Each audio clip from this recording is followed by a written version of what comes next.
Tiago 5,16, queridos, portanto, confessem os seus pecados uns aos outros e orem uns pelos outros para serem curados. A oração de um justo é poderosa e eficaz. Amém? Muito lindo, vou ler de novo. Portanto, confessem os seus pecados uns aos outros e orem uns pelos outros para serem curados. A oração de um justo é poderosa e eficaz. Podem sentar-se, fiquem à vontade. Queridos, ao longo dessa carta, como já temos visto ao longo dos meses, eu acho que deve fazer quase um ano já que estamos nessa carta, nós vimos que Tiago falou bastante sobre o poder da língua, bastante. E não só o poder da língua, mas os seus respectivos pecados, os famosos pecados da língua. Ele disse, por exemplo, que se alguém não refreia a língua, sua religião é vã, é inútil, é vazia. Disse que a língua é um pequeno membro, mas que se gloria de grandes coisas. Tiago 3, versículo 5. Disse também, no versículo 6 aí do capítulo 3, que a língua é um fogo, como um mundo de iniquidades. A língua está posta entre os nossos membros e contamina todo o corpo, inflama o curso da natureza e é inflamada pelo inferno. Quanta coisa ruim da língua, né? Disse ainda que não devemos falar mal um dos outros, não devemos nos queixar uns dos outros e muito menos fazer juramentos. Há pouco tempo preguei sobre isso. Tem gente que jura de pés juntos, pela mãe morta, pela sogra, né? E assim por diante. E Tiago vai falar sobre essa questão do pecado, né? De falar mal, de fazer juramentos. Porém, queridos, a língua não serve somente para pecar. Podemos usar a língua para cantar louvores a Deus. Amém? Podemos usar a língua para pregar a palavra de Deus. Podemos usar a língua para evangelizar. Podemos usar a língua também, principalmente, para orar, para buscar a face do Senhor. Leonardo Ravenhill, um pregador excepcional, um homem de Deus, ele disse certa feita que a estatura espiritual de um crente é determinada pelas suas orações. Disse também que o pastor ou o crente que não ora está se desviando, ou já está desviado, ou nunca foi crente. Das três, uma. Isso porque, diz ele, o púlpito pode ser uma vitrine onde o pregador exibe os seus talentos, mas no aposento da oração não temos como dar um jeito de aparecer.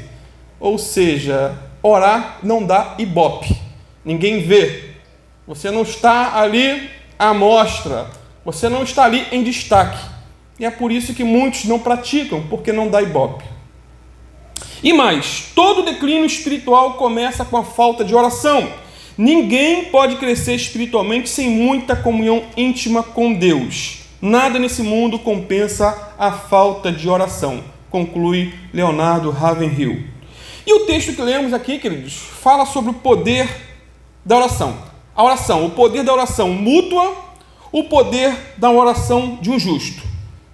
Dois poderes. O poder da oração mútua, de orar uns pelos outros, e o poder da oração de um justo. Vejamos em primeiro lugar a importância da oração mútua, aí no versículo 16, parte A. Confessem os seus pecados uns aos outros e orem uns pelos outros para que sejam curados. Numa tradução literal, Tiago diz: cultivem o hábito de confessar os pecados uns aos outros e orar uns pelos outros. Ou seja, antes da oração vem a confissão e antes da cura vem a oração. Irmãos, tem um ditado antigo que diz que a confissão purifica a alma. Ele é antigo, sim, mas não perdeu a validade. Isso porque a confissão é a marca do verdadeiro arrependimento.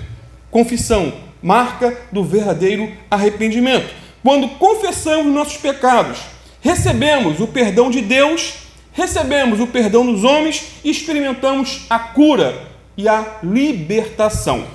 Provérbio 28:13 diz que aquele que encobre os seus pecados, as suas transgressões, nunca prosperará. mas aquele que as confessa e deixa, abandona, alcançará o quê? Misericórdia. Ou seja, não devemos esconder os pecados e muito menos postergar a confissão, empurrar com a barriga a confissão. Temos que rasgar o verbo, seja para Deus e em alguns casos para também com os homens. Agora surge uma pergunta: a quem devemos confessar os nossos pecados? O versículo diz: confessai seus pecados uns aos outros. Será que a confissão de pecados tem que ser aqui observada literalmente, como o texto apresenta? Ponto por ponto, detalhe por detalhe? Será que eu ou você, nós temos que rasgar o coração e jogar para fora tudo que há de ruim de maneira indiscriminada, a torto e à direita, a todos os membros da igreja? Será que é isso que Tiago está aqui nos orientando? Será que essa confissão de pecados tem que ser a um padre, como, é uma prática, a confissão auricular, em que a pessoa confessa o seu pecado ao padre, o padre libera o perdão para ela? Será que é uma confissão feita a um pastor? Será que essa confissão é feita a um discipulador, alguém que está instruindo um novo convertido? Tem igrejas que usam esse método, em que o discípulo confessa ou precisa, ele é ensinado, quase que obrigado, a confessar seus pecados ao discipulador, e que se ele não confessar, ele não é perdoado por Deus. A cura, o perdão só vem se ele confessar para o homem primeiro, Não creio nesse tipo de prática. Não entendo que um novo convertido tenha a obrigação de confessar seus pecados a um pastor ou a um discipulador. É claro, queridos, há situações em que a pessoa sente de Deus, sente no coração a necessidade de pedir ajuda, a necessidade de compartilhar uma fraqueza. Às vezes a pessoa tem uma dificuldade na área do perdão, não consegue perdoar, e Deus toca no coração dele, ou às vezes até na própria mensagem, ou até no conselho de um pastor, ou de um amigo da igreja, de um irmão de confiança, de uma pessoa íntegra, e fala: olha, eu não consigo perdoar, eu estou com essa dificuldade. Ou a pessoa tem problema com a inveja, ela nunca consegue se alegrar com a vitória do outro, a vitória do outro é uma tristeza para ela, isso incomoda, isso faz mal. Então ela vai, sente de Deus de pedir um conselho, de compartilhar essa fraqueza com um pastor, ou com um evangelista, ou com um irmão da igreja. Mas isso não é algo obrigatório. Ela sente de Deus essa necessidade. E o que falar de outros pecados? Às vezes a pessoa tem problema na área sexual, na pornografia, e já houve irmãos que chegaram para mim, pediram ajuda. Irmãos, eu não acho que é vergonhoso isso. Vergonha é continuar no pecado e ir para o inferno. Isso que é terrível, nadar e morrer na praia, como diz o ditado. Então, se você sentir de Deus, de compartilhar com alguém, confessar a alguém uma fraqueza, uma necessidade, para que a pessoa te ajude em oração e te ajude nessa caminhada a se libertar de determinado pecado, amém, vá em frente. Mas cuidado com quem você fala. Não vá confessar, não vai abrir a boca num salão de beleza, num barbeiro, meu irmão, a cidade toda vai ficar sabendo. Então a situação fica difícil. E mais, será que temos que confessar nossos pecados publicamente? Num domingo de ceia, com a igreja lotada? Imagina a cena. Aliás, foi época, em que ceia era o culto assim tipo especial em que os faltosos apareciam. Hoje em dia, eu não sei se é um problema aqui dessa igreja, a ceia cada vez diminui mais a frequência. E há pessoas que cobram, acham que o pastor ele tem essa responsabilidade de ficar anotando quem está participando, Tem um caderninho ali para anotar: fulano não pegou os elementos, ciclano faltou. Meu irmão, essa não é a minha função. Eu tenho que examinar a mim mesmo, a minha pessoa. Eu vou prestar contas a Deus da minha vida. Então quem toma, quem não toma, quem falta, não dá satisfação, é a pessoa com Deus. É a pessoa com Deus, não é comigo. Então, antigamente tinha isso. Eu já fui, de igreja que quando era culto de domingo de ceia, lotava. E a pessoa no culto desse, a pessoa pediu a oportunidade de ali vomitar os seus pecados para todos, confessar, porque leu aqui, Tiago falou, confessem uns aos outros seus pecados, e a pessoa vai e joga para fora tudo. Aí acabou, às vezes, até na situação dessa, acaba até a igreja. Continuando então, será que devemos confessar nossos pecados só a Deus e mais ninguém? Só Deus deve ouvir a minha confissão? Amados, dizer que devemos confessar nossos pecados só a Deus é limitar o assunto. É limitar. Dizer que temos que confessar a todos de maneira indiscriminada já seria abranger demais, alargar demais o assunto. Enquanto os católicos romanos interpretam a confissão aí no sentido muito restrito, confessar só aos padres, muitos de nós tentamos aí ampliar demais essa confissão. E muitos confessam a todos.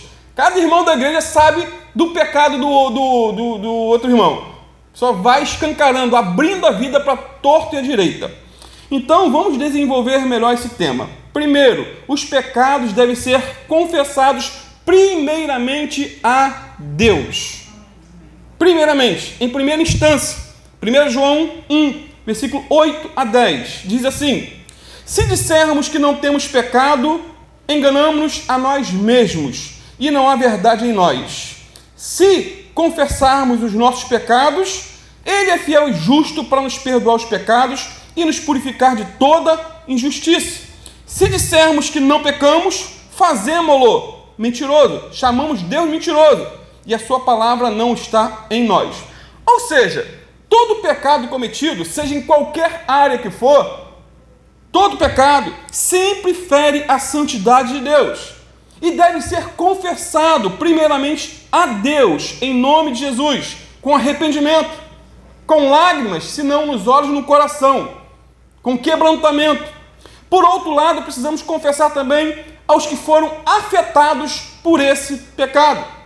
Até porque, queridos, jamais se deve confessar um pecado fora do seu círculo de influência. Jamais se deve confessar um pecado fora do seu círculo de influência. O pecado privado requer o quê? Confissão privada.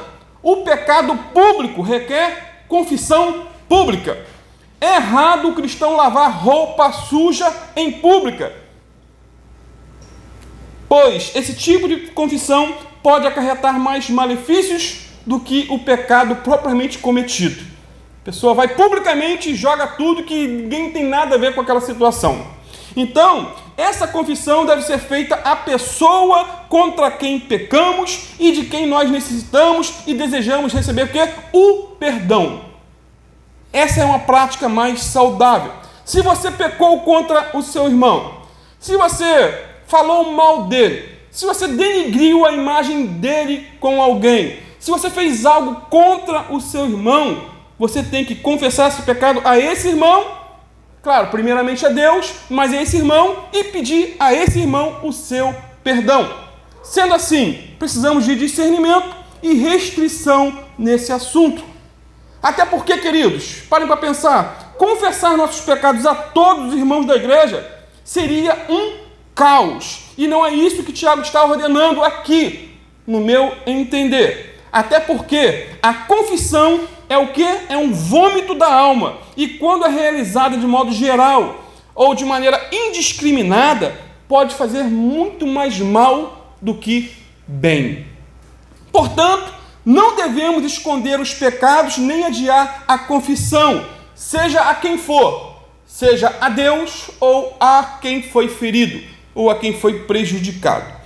Quanto a esse assunto ainda, um pastor veterano que já está com o Senhor, ele recomendou o seguinte, e eu acho interessante. Ele disse: devemos confessar os nossos pecados a irmãos consagrados, se sentir no coração, sérios e equilibrados, que podem nos ouvir sem passá-los à frente. E eu tive um professor de seminário que ele falava assim: os padres, eles têm uma ética maior do que muitos pastores. Os padres, eles ouvem tudo e raramente se sai alguma coisa do que foi confessado ali no confessionário.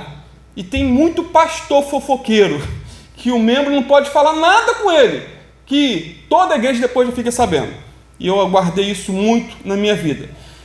E mais, devemos confessar nossos pecados a irmãos de bom nível espiritual que possam ajudar-nos, disse esse pastor. Sem dúvida, o peso do pecado ocultado é muito duro para ser carregado sozinho. Então, às vezes, há essa necessidade de compartilhamento, de confissão para com o irmão. E ele conclui dizendo que a busca de um amigo confiável, que conosco reparta a carga e com quem podemos nos abrir, é de utilidade imprescindível, conclui esse pastor veterano.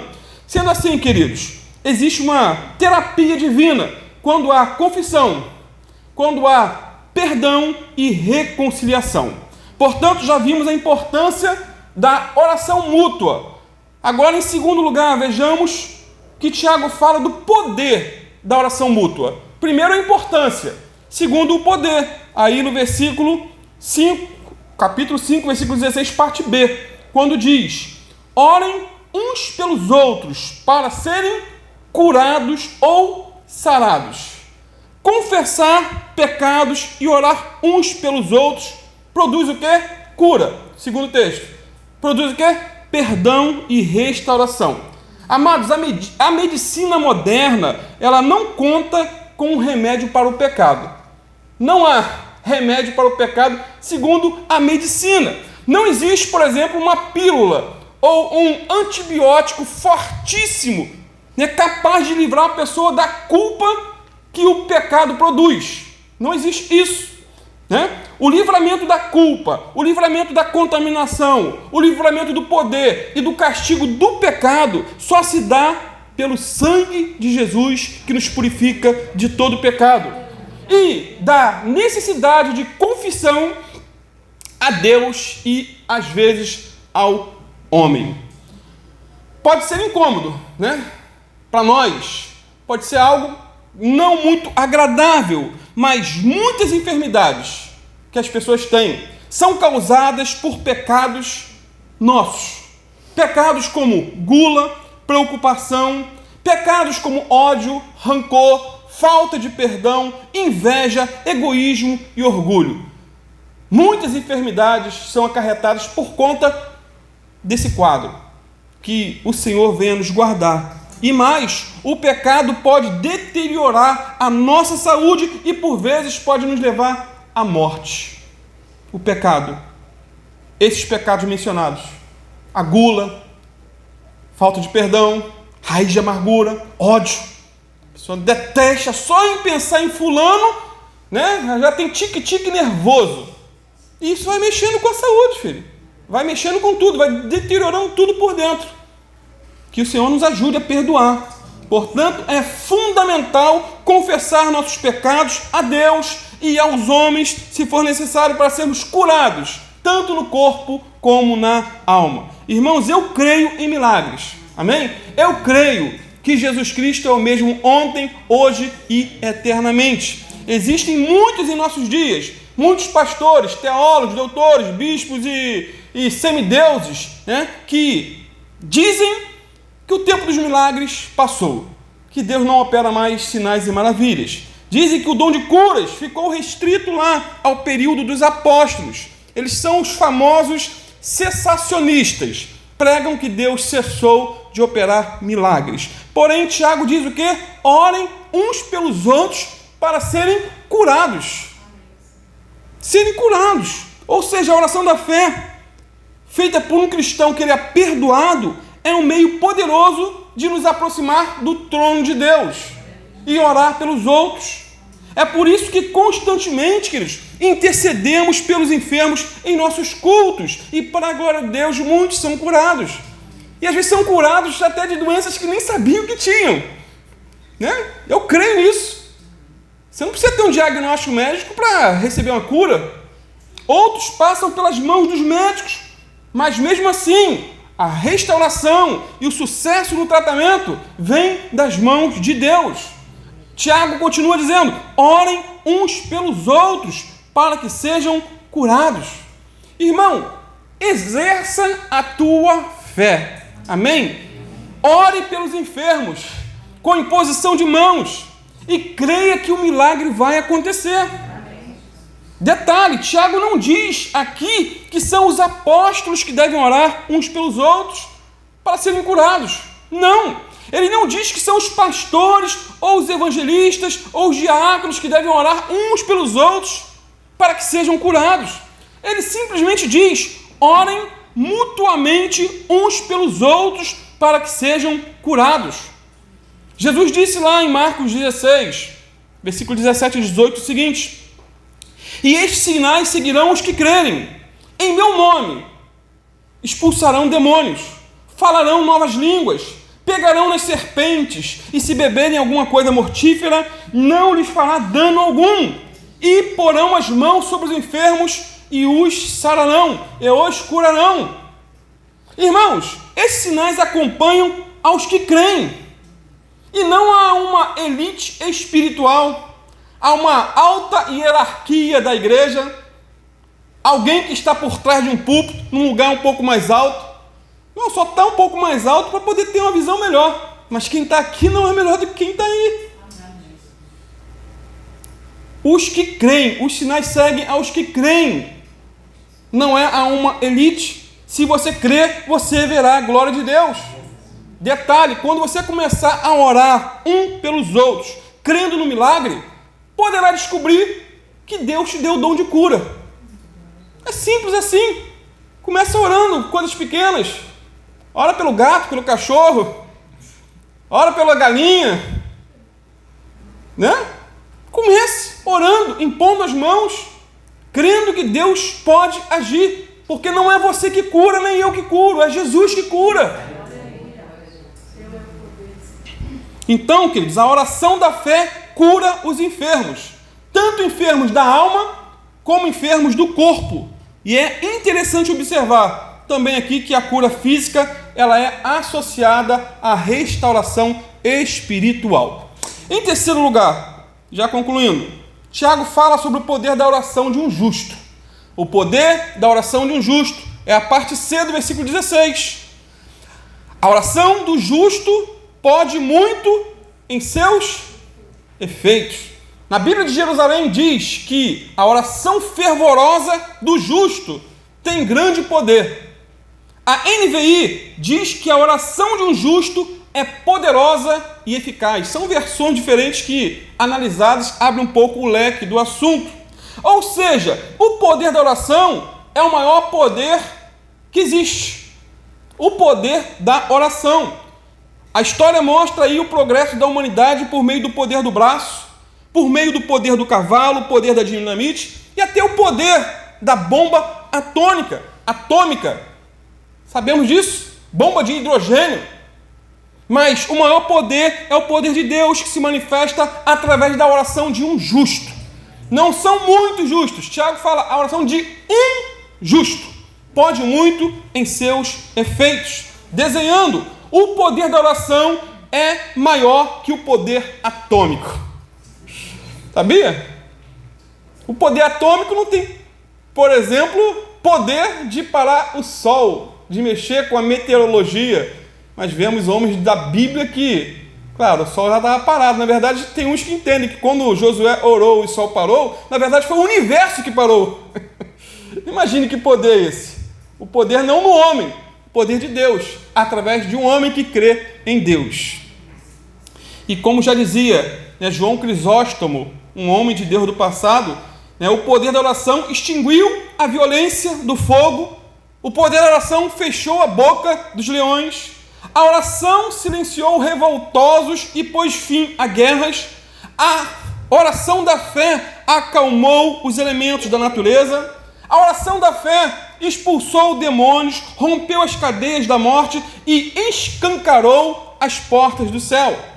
A oração feita por um justo curou enfermidades, repeliu mentiras, salvou cidades da destruição e deteve o curso do sol. A oração, diz ainda esse homem de Deus, é uma poderosa armadura, um tesouro que nunca acaba, uma mina que nunca se esgota, um céu que nunca fica nublado e nunca é turbado pelas tempestades. E ele conclui dizendo: a oração é a raiz, a fonte e a mãe de 1000 bênçãos para a glória de Deus. Portanto, amados, a oração do justo é poderosa e eficaz. Agora, quais seriam as marcas de um justo que ora? Quais seriam as marcas? Será que ele é um santo impecável? Alguém assim, acima da média? O justo seria uma pessoa totalmente incontaminada, sem nenhuma falha, em nenhum sentido? Será que esse justo é perfeito em todos os seus caminhos? Será que ele é um santo do pau oco? Uma frase antiga. Amados, o único justo, perfeito, impecável que pisou aqui nessa terra foi Jesus Cristo, nosso Senhor e Salvador.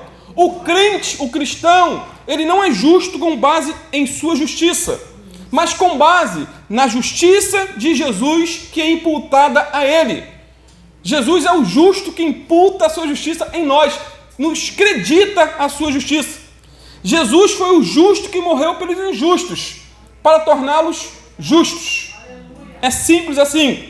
Simplificando, o justo é aquele que é justificado por sua fé e que vive em obediência e confia única e exclusivamente em Jesus como seu único Senhor e Salvador para sempre. Romanos 3, 26 diz que Deus é justo e o justificador daquele que tem fé em Jesus. Na Bíblia, encontramos exemplos de justos que oraram com fé e viram resultados extraordinários. Justos que oraram com fé e viram resultados extraordinários. Por exemplo, como já disse, Josué orou e o universo parou e teve uma vitória tremenda sobre os amalequitas. Elias orou e por 3 anos e meio não choveu em Israel, como veremos se Deus quiser logo mais. 3 anos e meio sem chuva, porque um homem orou. Queridos, é possível o ser humano prever os resultados da meteorologia, né? Estamos aí desde a meada de semana sabendo que ia ter uma frente fria. Amanhã a Joyce disse que já vai estar 16 graus. O homem pode prever, mas não pode mudar. Pode. O homem pode dizer, não, agora não vai chover. Humanamente não. Mas a Bíblia diz que Elias orou e por 3 anos e meio não choveu em Israel. Elias orou e o filho da viúva de Serepta ressuscitou. Humanamente impossível. Para Deus todas as coisas são possíveis. O mesmo Elias orou e fogo do céu caiu, queimou os holocaustos, naquele grande desafio entre os profetas de Baal e Elias. Olha que covardia, um só contra mais de 400. Os profetas de Baal ficaram ali até meio-dia, invocando a Baal para mandar fogo do céu, se cortavam, gritavam, e nada. Elias chegou a zombar dele. Ele deve estar dormindo, deve estar descansando, ele deve ter feito uma viagem. E Elias foi arrumar o altar depois de toda a ladainha lá dos profetas de Baal, falsos profetas, e com uma simples oração pediu, e Deus mandou fogo do céu, e ali houve a manifestação do poder de Deus. Depois Elias também orou e Deus mandou a chuva, depois de 3 anos e meio. Eliseu orou pelo filho da sunamita, que havia morrido, e ele ressuscitou. Lembram? Pedro orou por Dorcas, uma discípula do Senhor, que havia morrido, e ela ressuscitou para a glória de Deus. Está lá em Atos 9, 40. E o mesmo Pedro orou por Enéas, que estava paralítico por 8 anos. E o paralítico andou. Justos que oraram. A igreja de Jerusalém orou e Pedro foi libertado da prisão por um anjo. Amados, a Bíblia retrata essas pessoas aqui como homens e mulheres comuns. Pessoas que tinham as suas falhas. Pessoas que buscaram perdão, oraram com fé e receberam o quê? A resposta divina para as suas orações. Em resumo, eram pessoas como nós, de carne e osso, sujeitos às mesmas paixões e tentações, mas que, mesmo assim, não deixaram de orar e de crer no Deus que faz o impossível. Repito então para concluir, a oração de um justo é poderosa e eficaz. Se você já foi justificado por Jesus, se você já se arrependeu dos seus pecados, se você tem se escondido debaixo das asas do Altíssimo, então você é justo e pode também ver a glória de Deus por meio da sua oração. Você crê? Amém. Continue crendo, exerça a sua fé.